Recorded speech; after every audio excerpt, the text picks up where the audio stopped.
Okay, customer ni beri Brenda Jap punya bag locker ini barang.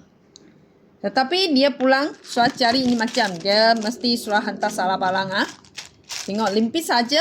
Okey, sekarang buka. Tengok lalang apa barang. Wah, ini apa ah? Kalender.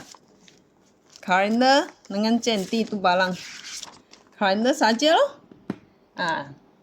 Boleh nampaknya bila dia dapat, dia kata salah barang tak sama.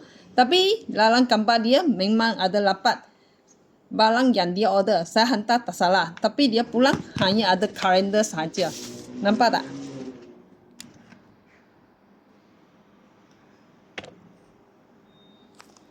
Okay. Nampak? Barang ada, dia dapat. Pulang kalender. Ini masalah di mana? Saya tak tahu. Saya tahu saya tak hantar salah barang saja. Tapi bila dia return, hanya ada kalender.